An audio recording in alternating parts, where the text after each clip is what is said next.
Olá, pessoal! Estamos aqui novamente para mais uma aula do programa Pré-ENEM Intensivão 2021. Partiu passar? Estamos na aula de Biologia, na área das Ciências da Natureza e suas tecnologias. Essa aula é a aula de número 10, o tema é de Ecologia, então é a aula número 5 sobre Ecologia. O meu nome é Helenise Pereira. Bom, falando em ecologia, relembrando o que é ecologia, né? Ecologia é o estudo das relações entre os seres vivos, entre si e entre o meio ambiente. Então, é importante falar também, né, nessas relações todas, é importante falar da qualidade de vida das populações humanas, que está bem intrínseco aí na ecologia. E especificamente hoje nós falaremos sobre doenças crônicas e uma vida saudável.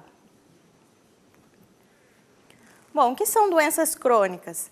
Doenças crônicas, então, elas são caracterizadas por ter uma duração prolongada, por uma progressão lenta, um desenvolvimento lento, por precisar de cuidados médicos constantes, de preferência, e também de durar mais de um ano.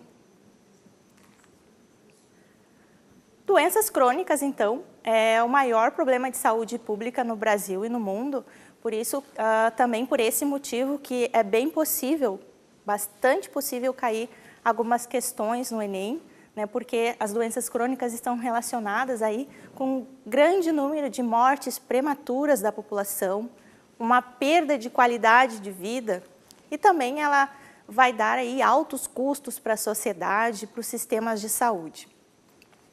52% dos brasileiros acima de 18 anos eles têm ao menos uma doença crônica, de acordo com o Plano Nacional de Saúde no ano de 2019. Então, 52% dos brasileiros foram diagnosticados com pelo menos uma doença crônica. E 2/3 das mortes no mundo todo, então, vão ser em decorrência às doenças crônicas. Então, 2/3 das mortes no mundo por ano. As principais causas de morte e de doenças crônicas estão essas três, que é o câncer, diabetes e problemas cardiovasculares. Bom, da onde que surgem então doenças crônicas, né, basicamente? Através da obesidade, que pode surgir também as doenças crônicas, através de ser congênito, que vem lá desde o nascimento do indivíduo, através da genética, por hereditariedade, pelo histórico familiar, e também através de comorbidades. Relembrando, comorbidades é quando o indivíduo possui duas doenças ou mais interrelacionadas, né? O mesmo indivíduo possui duas ou mais doenças. A primeira doença, então, crônica que nós vamos ver aqui na aula é o colesterol alto. O colesterol alto, então, ele vai surgir basicamente do consumo excessivo de alimentos gordurosos e também de alimentos de origem animal. Pode levar a um infarto e ainda aumenta o risco para o surgimento de doenças cardiovasculares. 12,5% dos brasileiros já foram diagnosticados com colesterol alto, de acordo com o IBGE. Então, relembrando, eu falei um pouquinho sobre o colesterol na aula número 9, Ecologia 4. Então, relembrando, o colesterol ele é muito importante para o nosso organismo, muito importante para o nosso metabolismo em si. Mas ele é visto, muitas vezes, como ruim. O que seria esse ruim? Nós temos o LDL e o HDL. O HDL é rotulado como colesterol ruim e o HDL como colesterol bom. Por quê? O LDL ele vai ser responsável por transportar o colesterol do fígado para o corpo. Então, esse transporte ele é bem numeroso, essas moléculas de LDL, porque o teu corpo precisa bastante para o metabolismo, como eu falei aqui anteriormente. Então, tem maior quantidade. Então, se tu ingere uma grande quantidade de de nutrientes, de colesterol de forma externa, porque o corpo também produz esse colesterol. E se tu vai ingerir alimentos com uma grande quantidade de colesterol, esse LDL vai aumentar ainda mais. E o que pode ocasionar isso? Principalmente o entupimento das artérias. E o HDL, o que ele faz? Ele faz o caminho inverso. Ele leva, então, as moléculas de colesterol do sangue para o fígado, para ser degradado. Então, é como ele fosse recolhendo, vai recolhendo o colesterol do corpo para levar até o fígado, para ser degradado. Então, ele é visto como colesterol bom. Mas os dois tipos de moléculas, tanto o LDL quanto o HDL, que são os principais, são os mais falados, mais comentados, os que mais caem também no Enem, os dois são muito importantes para o organismo. Então, o alto nível de LDL no sangue, ele vai causar o colesterol alto. Nós temos também doença pulmonar obstrutiva crônica, o DPOC. As doenças mais comuns relacionadas a essas doenças pulmonares, temos a enfisema ou a bronquite crônica. Ela vai provocar a inflamação dos brônquios.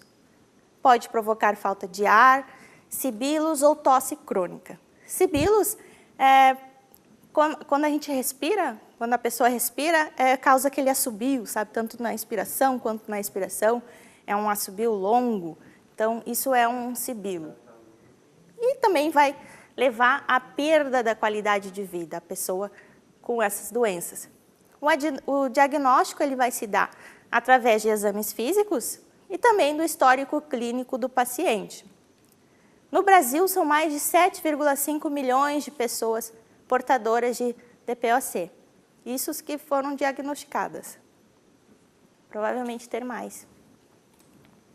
Então, nós temos aqui, nessa imagem, um exemplo de bronquite crônica. Aqui nós vemos um brônquio saudável e aqui nós vemos um brônquio inflamado. Ó, aqui nas paredes internas, nós vemos o excesso de muco causado pela inflamação, relembrando aonde que ficam os brônquios. Aqui nós temos as vias aéreas, né? As vias onde passa o ar. Nós temos a traqueia. A traqueia, ela vai se ramificar em duas porções. Essas duas porções maiores aqui, que são ramificações da traqueia, são chamados de brônquios. Esses brônquios, ó, são dois, pulmão direito e pulmão esquerdo. Esses brônquios vão se ramificar ainda por porções menores, que são os bronquíolos. Temos aqui e aqui. É como se fosse uma árvore invertida. Depois, nesses bronquíolos, eles vão se ramificar também. Nas pontinhas deles, nós temos os alvéolos. Tá? Só relembrando aí a anatomia. Então, falando em alvéolos, nós temos a enfisema. Aqui nós vemos um alvéolo saudável, a membrana do alvéolo saudável. Parece um cachinho de uva. E aqui nós vemos os alvéolos já com um enfisema. Eles vão crescer como se cada cachinho crescesse e se unissem, perdendo a elasticidade e a força para expulsar o ar, o que dificulta a respiração. Então, esses alvéolos, naturalmente, eles têm que ser elásticos para que possa absorver o ar, né, e o gás oxigênio, e o gás carbônico, e liberar para o ambiente através da expiração, e absorver o oxigênio e enviar para a corrente sanguínea. Então, é natural que ele tenha essa elasticidade. Então, os alvéolos que eles vão estar perdendo essa elasticidade, eles vão ter uma dificuldade para absorver e expulsar esse ar. Então, é aí que se dá, principalmente, essa doença enfisema. Hipertensão. A hipertensão ela é caracterizada pelos níveis elevados da pressão sanguínea nas artérias. Os valores das pressões máxima e mínima são iguais ou ultrapassam os 140 por 90 milímetros de mercúrio. Ou também, mais comumente, a gente fala 14 por 9. A doença atinge quase 24% da população brasileira. Então, quais seriam os níveis, entre aspas, normais, né? Porque cada um tem o seu nível normal, mas de regra é 12/8, né? Mas uma pessoa pode viver de forma saudável com a máxima 10, ou 11, ou 13, e as mínimas de 7, 8. Então, vai oscilar de pessoa por pessoa. Como eu disse em aulas anteriores, cada ser humano é único, cada metabolismo é único. Então, nós vemos que se passar de 14/9, aí já pode dar problema. A hipertensão, então, o principal risco da hipertensão é a ocorrência dessas características aqui, dessas doenças, que é o AVC, insuficiência cardíaca, disfunção sexual, perda de visão, ataque cardíaco, insuficiência renal, infarte e aneurisma. Então, nós vemos essa imagem aqui, um vaso sanguíneo normal e um vaso sanguíneo de uma pessoa hipertensa. Nós podemos ver que a parede, onde passa aqui o sangue, ele vai ficar mais afunilado, vai ficar menor o espaço. A parede fica, parece que mais grossa, diminui o espaço. E o que isso ocasiona, né? O coração ele vai fazer um maior esforço para bombear o sangue. Então, nesse esforço que o coração faz, pode causar todas essas doenças aqui, que são derivadas da hipertensão. Bom, como que a pessoa fica hipertensa? 90%, então, dos casos de hipertensão é genético, ela já tem um histórico familiar de hipertensão, os pais, avós, tios, então já são hipertensos, então ela já tem essa carga genética de hipertensão. Então é bem provável ela desenvolver ou não, né? Então 90% dos casos é genético. E os outros 10%? Os outros 10% vêm de hábitos de vida, como fumo, bebidas alcoólicas, obesidade, estresse, elevado consumo de sal, que é o mais famoso, né, que a gente mais está associado à hipertensão, o consumo de sal elevado, níveis altos de colesterol, como a gente viu a primeira doença, né, o colesterol alto, e o sedentarismo, que é quando a pessoa não pratica atividades físicas, não faz muitos exercícios. Tá? Então, esses são alguns hábitos de vida que podem também ocasionar a hipertensão. Podemos ver aqui só um link, que a obesidade está aí de novo, né, como fator para desencadear doença. Então, a obesidade ela é bem importante, a gente tem que dar bastante visão para a obesidade, que dela pode gerar várias doenças. Os sintomas da hipertensão. Não é que a pessoa vai ter todos os sintomas. Às vezes a pessoa não tem sintoma nenhum. Vai ver que é hipertensa quando dá algum problema, né? Mas, de forma geral, quais são os sintomas?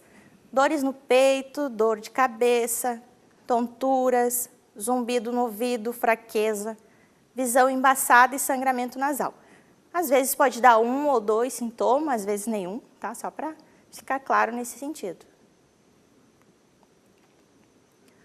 Osteoporose. O que é osteoporose? É quando os ossos se tornam frágeis e quebradiços. A nova formação óssea não acompanha a remoção da camada óssea anterior.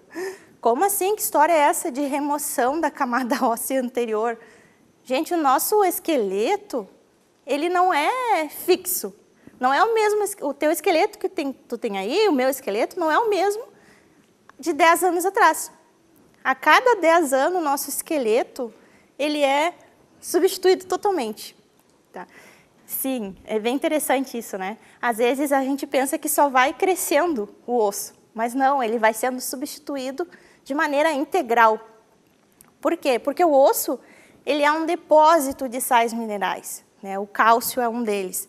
E esses sais minerais, esses nutrientes que tem lá depositado no osso, o organismo vai absorvendo e vai usando para o seu metabolismo, né? O cálcio e os sais minerais que nós usamos no nosso metabolismo, nas nossas atividades, para a nossa sobrevivência é retirado do osso também. Então, o que é a osteoporose? A osteoporose é quando há um desequilíbrio aí, quando não vai acompanhar a absorção com a retenção ali no osso. Aí o corpo vai lá absorver e já vai não ter tantos sais minerais disponíveis ali no osso e vai causando aí uma formação de porosidade.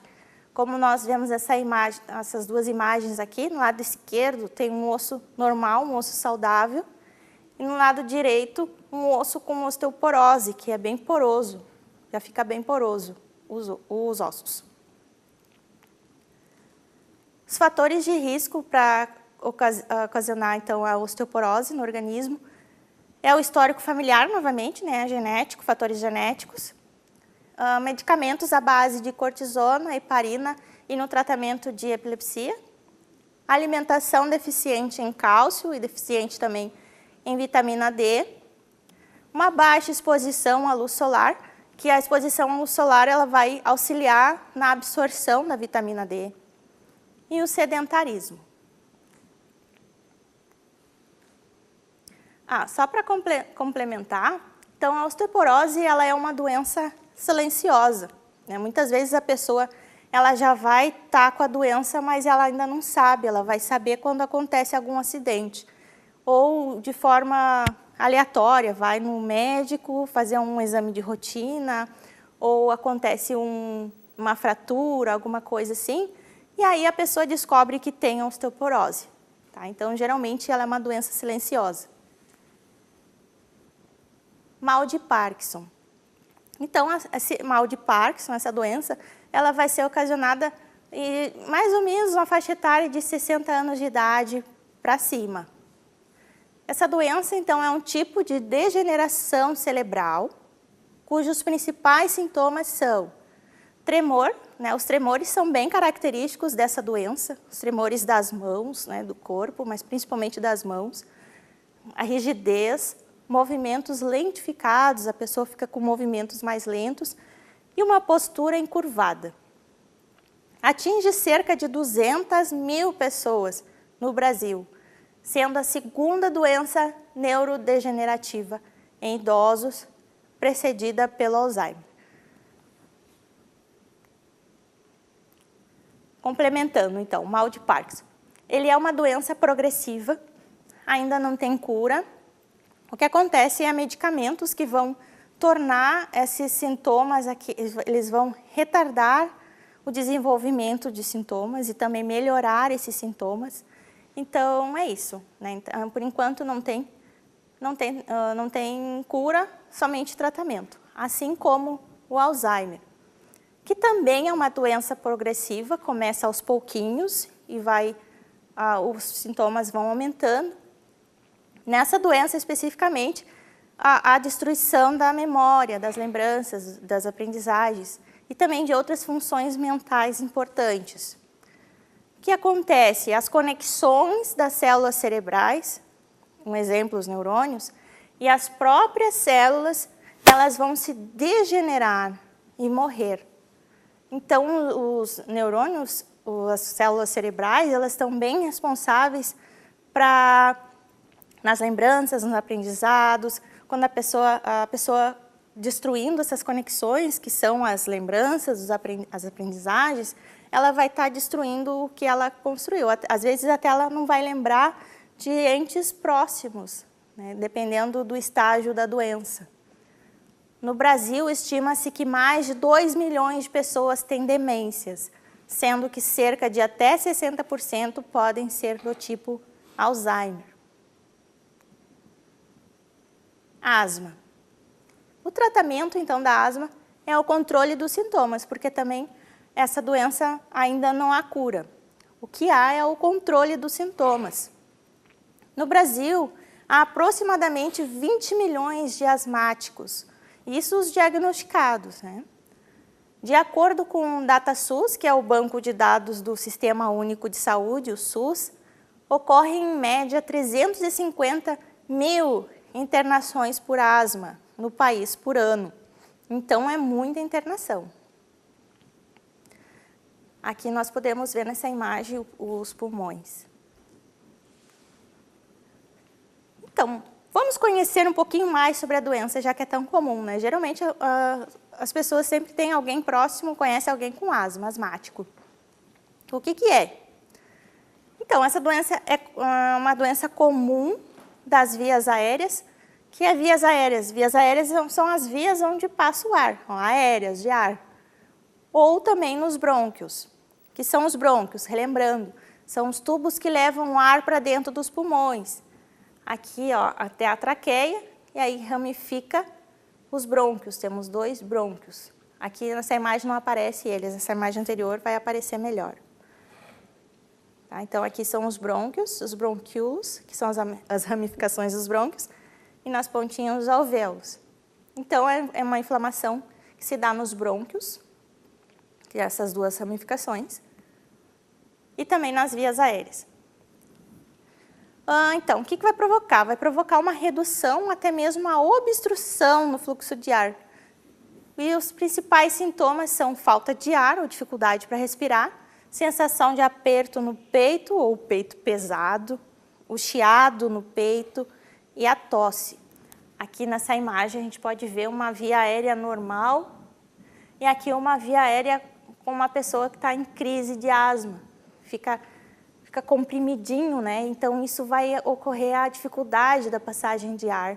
E isso também ocasiona a tosse, que é uma tentativa do corpo se livrar da inflamação. Então a tosse, a dificuldade de respirar. Aqui é uma vista diferente, né? Aqui é a vista da aérea assim, da via aérea assim. Aqui é uma vista mais assim. Então aqui os músculos relaxados e aqui os músculos contraídos. Então ali se esforçando para ocorrer a respiração. Quando procurar o médico? Caso tenha falta de ar, quando observar um assobio agudo na respiração, tosse seca, persistente, sensação de aperto torácico. E os gatilhos da asma, através de ácaros e fungos muito presentes em poeira, em contato com a poeira, animais de estimação, através dos pelos, que podem provocar a piora da asma, infecções virais, fumaça de cigarro, poluição ambiental e exposição ao ar frio. Bom, vamos falar da obesidade no próximo bloco da nossa aula, tá? Até mais, espero por vocês.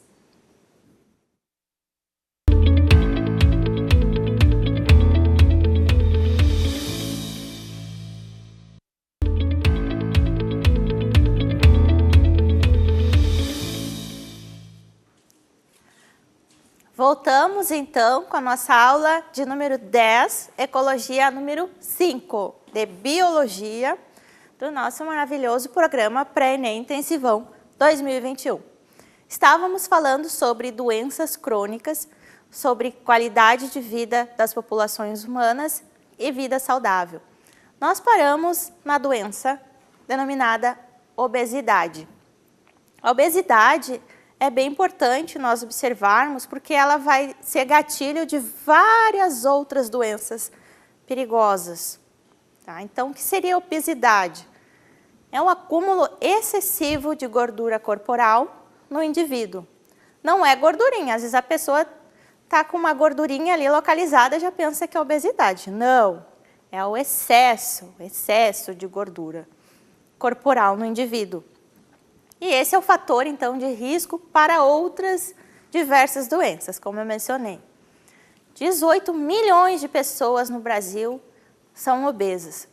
74%, olha gente, é um número altíssimo, 74% dos óbitos no Brasil acontecem por doenças associadas à obesidade. Então, por isso que é bastante importante questionarmos, né, vermos de uma forma crítica essa doença, porque é bem possível também que caia questões no Enem relacionadas a ela. Temos um cálculo chamado IMC, é bem comum, né, que é o peso em quilograma dividido por altura vezes 2 em metros. Então, nós temos essa classificação aqui, que o resultado desse cálculo ele vai dar determinado número que nós vamos ver aqui que se a pessoa está abaixo do peso, se o peso está normal, sobrepeso, se já está com uma obesidade grau 1, grau 2 ou grau 3, que também é chamada de obesidade mórbida. Então, para fazer esse cálculozinho aqui, eu gostaria de pedir ajuda de algum colega meu que está aqui nos estúdios, não precisa se identificar, só para me fornecer o seu peso e sua altura para eu fazer esse cálculozinho aqui para a gente ver como é que tá e também para vocês aprenderem a fazer em casa esse cálculo. Altura 1,69 m. Ó, 1,69 m? Isso. 86 quilos. 86 quilos? Isso.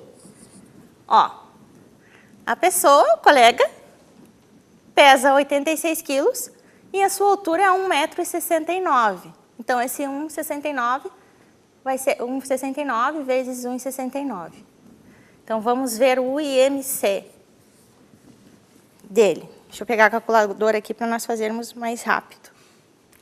Então, 86 dividido por 1,69 vezes 1,69. Vai dar 2,85. Tá? Aí dá mais números aqui, mas eu vou colocar só 2 dígitos. Vamos ver se vai dar certo.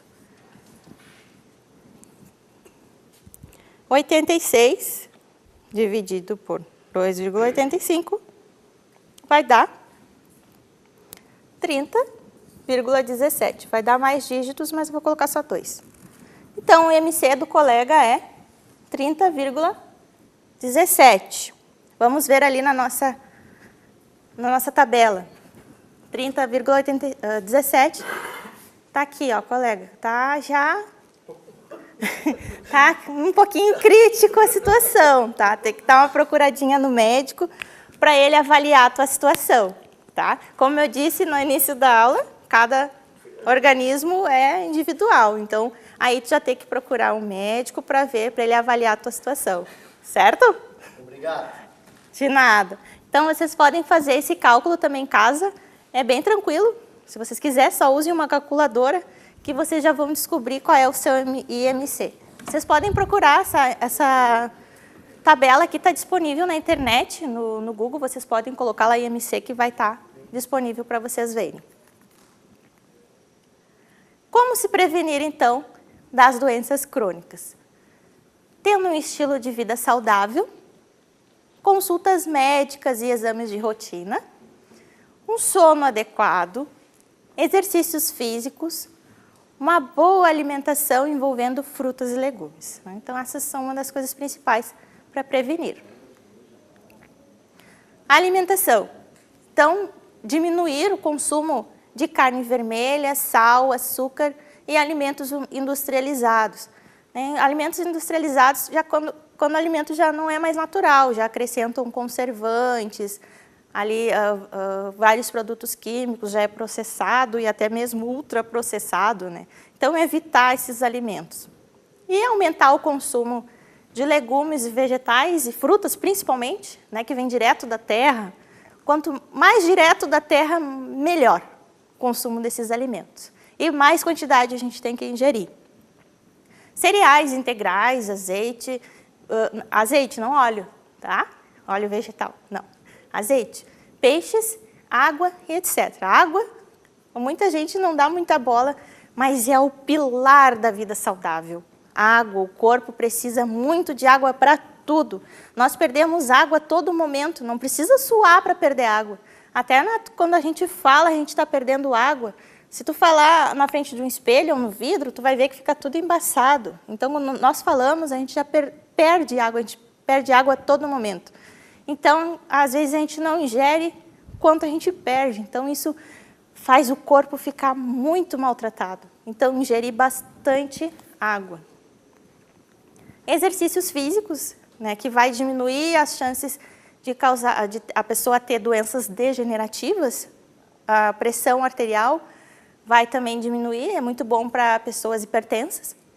É bom para diminuir o sedentarismo, né, obviamente, e a obesidade.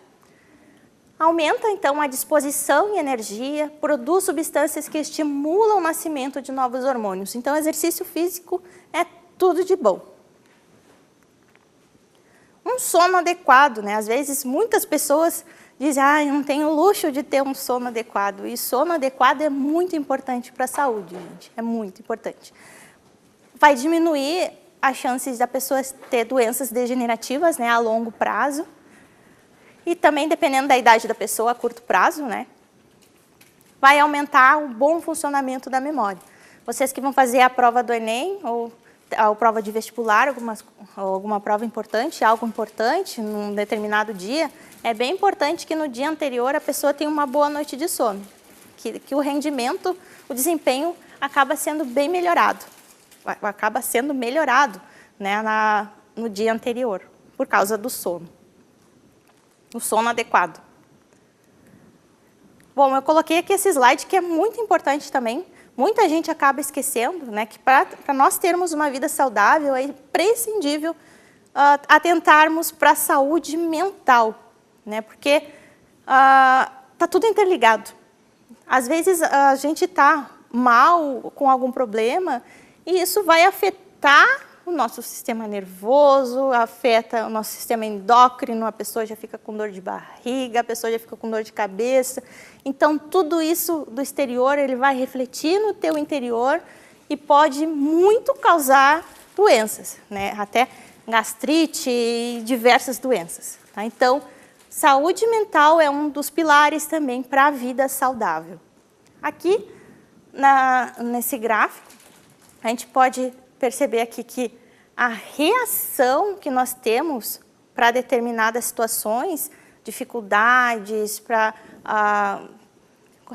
coisas diversas que são ruins na nossa vida e que nós enfrentamos a cada dia, né? Então, a nossa reação é bastante importante para nossa saúde mental. A harmonia também de pensamentos e emoções, saber aceitar as emoções. Às vezes a pessoa está triste, ela não aceita, ela tenta se livrar daquela emoção que ela acha que é ruim. Mas todas as emoções são boas para o nosso organismo. O que nós temos que fazer é aceitá-las, identificá-las primeiramente, aceitá-las e saber lidar com elas. Tá? Então, isso é muito importante para a saúde mental. E também a harmonia de pensamentos, né? Tentar evitar pensamentos ruins. Pequenas ações, então, no dia a dia fazem toda a diferença. Muito importante o autocuidado, separar um tempo para cuidar de si mesmo. Que o nosso primeiro ecossistema, a nossa primeira morada é o nosso corpo. Às vezes a pessoa quer cuidar de tudo, de todos, e não cuida do principal, que é o seu corpo. Como é que você vai trabalhar? Como é que você vai cuidar dos filhos? Como é que você vai cuidar de quem você ama, da sua casa, do seu trabalho, se você não estiver bem? Já parou para pensar nisso? Então, o autocuidado é extremamente essencial. Ter um momento para ti mesmo, seja na hora do banho, de manhã quando tu acorda, acordar um pouquinho antes, fazer uma meditação ou ler um livro. Faz o que tu gosta. Tá? Às vezes até não é fazer nada. Não vou fazer nada por uns segundos, por uns minutos. Já é importante para a tua saúde mental. Questões do Enem. Primeira questão. Durante a aula, um professor apresentou uma pesquisa nacional que mostrava que o consumo de sódio pelos adolescentes brasileiros é superior ao determinado pela Organização Mundial da Saúde. O professor, então, destacou que esse hábito deve ser evitado. Lembrando que consumo de consumo de sódio é consumo de sal, principalmente sal, né? Tem outros alimentos que têm bastante sódio, né, que a gente não vê o sal ali, mas ele está ali intrínseco no alimento, principalmente industrializado. Então, a doença associada a esse hábito, que é o consumo excessivo aí de sal, está associada a qual doença? Letra A, obesidade. Letra B, osteoporose. Bom, obesidade não é, né, que a obesidade nós vimos que a gordura é excessiva no corpo, né, então temos vários alimentos, principalmente gordurosos, industrializados, que vão causar a obesidade. Também tem questões hormonais envolvidas, mas sal não está estritamente relacionado à obesidade. B, osteoporose. Osteoporose nós vimos que ali é um desequilíbrio na absorção e liberação dos sais minerais do cálcio para o organismo. Então, não é osteoporose. Letra C, diabetes tipo 2. Então, a diabetes está bem relacionada à glicose, ali, né, a insulina. Então, não está muito relacionada com o sódio. Letra D, hipertensão arterial. Será que a pressão alta? Sim, né?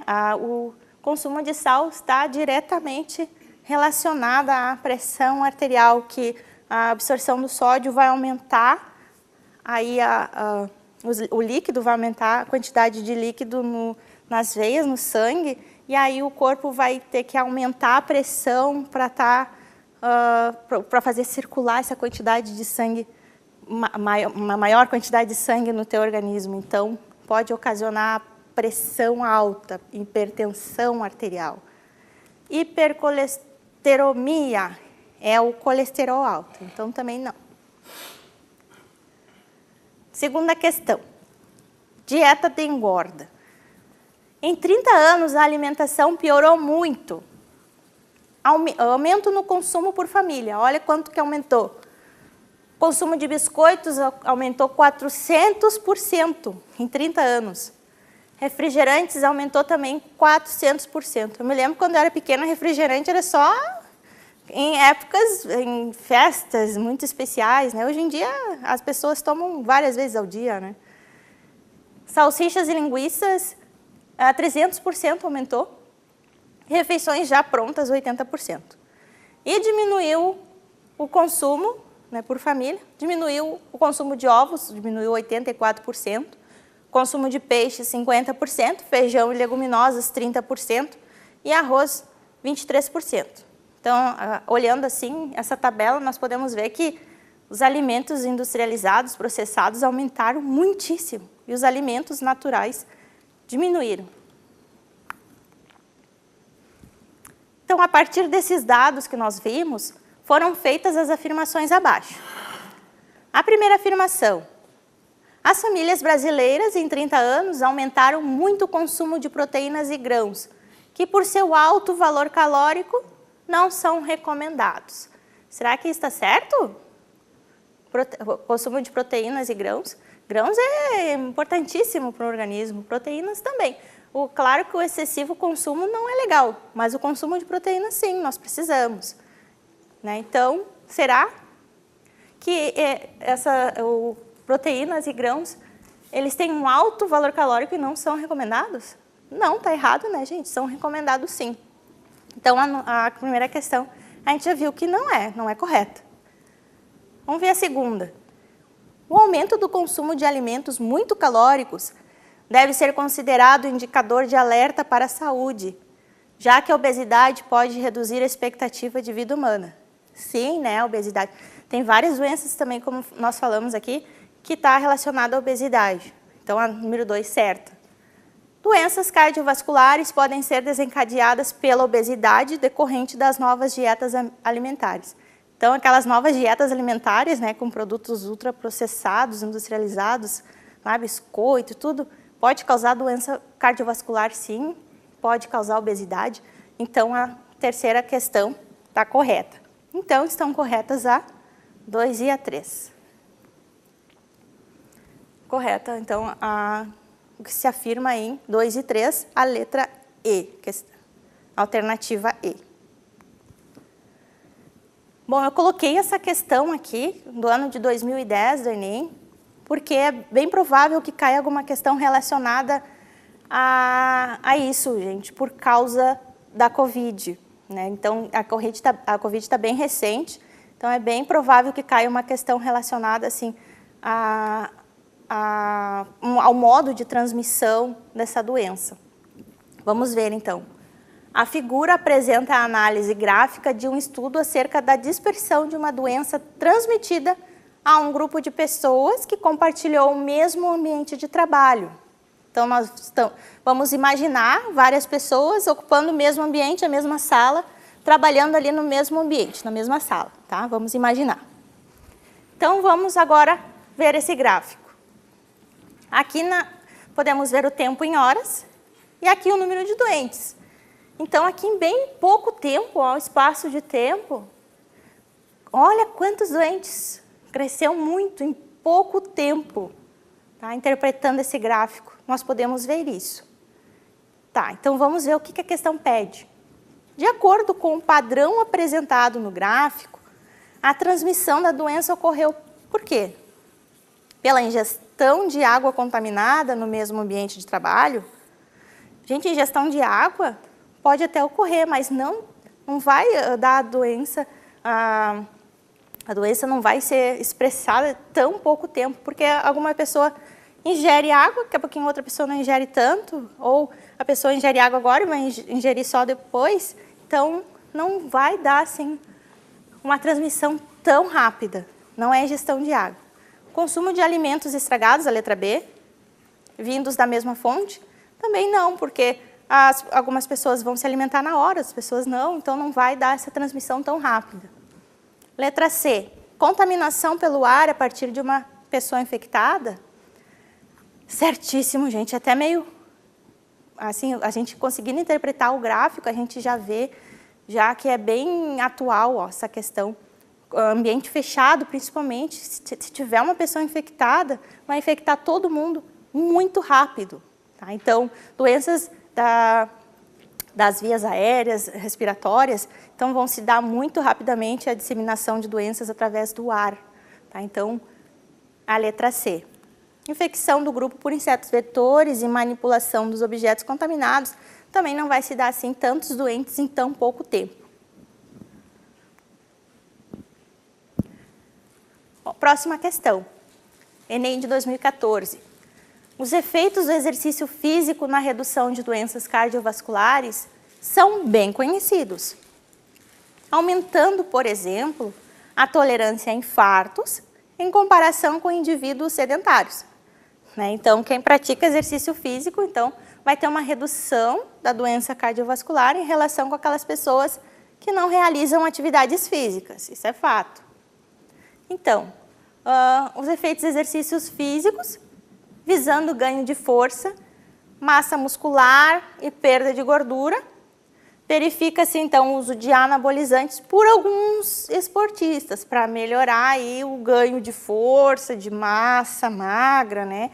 Perda também de gordura. Então, alguns esportistas eles vão usar anabolizantes, que é totalmente prejudicial ao organismo. Tá? A gente tem que ver direitinho cada situação, geralmente da doping, antidoping, então é bem polêmico essa questão. Tá? Mas não é recomendado o uso de anabolizantes não, tá? Tem que cuidar bem isso aí. Em uma pesquisa com ratos, confirmou-se a melhora da condição cardíaca em resposta ao exercício físico. Mas verificou-se que os efeitos benéficos do exercício físico são prejudicados pelo uso de anabolizantes, como o decanoato de nandrolona, aumentando a área cardíaca afetada pelo infarto. Tá? Então, qual gráfico representa os resultados desse estudo? Então, esse gráfico ele é bem de interpretação, tá? De tu interpretar a questão. Tu não precisa ter muitos conhecimentos prévios lá. Aqui é mais de interpretação. Aqui nós temos a primeira parte, sedentário sem anabolizante. Na segunda parte, sedentários com anabolizante. O exercício físico sem anabolizante. E o exercício físico com anabolizante, por último. Então, pela interpretação, nós vemos que os sedentários sem anabolizantes vão ter uma maior chance de ter doenças cardíacas. Né? A interpretação é óbvia aí. Uma pessoa sedentária com anabolizante já vai aumentar os riscos. O exercício sem o anabolizante já vai estar... o risco vai estar um pouquinho menor. O exercício com anabolizante, o risco vai estar maior do que o sem anabolizante. Então, qual o gráfico que vai representar isso que foi falado? Eu vou passar um pouquinho aqui que a gente está ficando sem tempo, tá? Esse, letra B. Por quê? Ó, o sedentário sem anabolizante vai ter uma área de infarto, ó, mais ou menos 45%. Sedentário com anabolizante, isso é o pior, que vai ter mais chance de ter infarto, doenças cardiovasculares. O exercício físico sem anabolizante é o que tem menos chance de dar doenças cardiovasculares, ó, ao menor. E o exercício com anabolizante vai ter uma chance maior. Não maior do que o sedentário, mas uma grande chance também. Tá? Então, o gráfico que vai interpretar essa questão seria esse. Bom, vou acabar a aula aqui agora, gente, com uma dica para vocês. Essa é a última aula sobre ecologia. A partir da aula número 11, nós vamos começar na área da genética. Vai ser a primeira aula sobre genética. Então, para finalizar essa parte de ecologia, parte de doenças, parte de ecossistemas, então, é bem importante aqui vocês reverem essa questão que está bem atual na nossa sociedade, repito, por causa da Covid. Só para a gente relembrar o que seria um surto, uma epidemia, pandemia, endemia, que muitas vezes a gente coloca tudo na panela e mistura tudo. Não, é bem diferente e pode, e acredito que vai cair alguma questão relacionada a isso, tá? Que vocês vão ter que saber a diferença. Então, surto é um aumento repentino em uma região, uma determinada região, o surto de uma doença específica, né? A epidemia de uma doença é o surto em diversas regiões diferentes. A pandemia é quando a epidemia se espalha para várias regiões do globo, vários continentes. E a endemia é a mais simples, é típica de uma região só. Tá? Então, deem uma estudadinha nessa parte para relembrar que é bem provável que caia alguma questão nesse sentido, tá? Então, ficamos por aqui hoje. Foi um prazer imenso estar com vocês mais uma vez. E até a próxima aula, hein? Aguardo vocês. Forte abraço e beijão!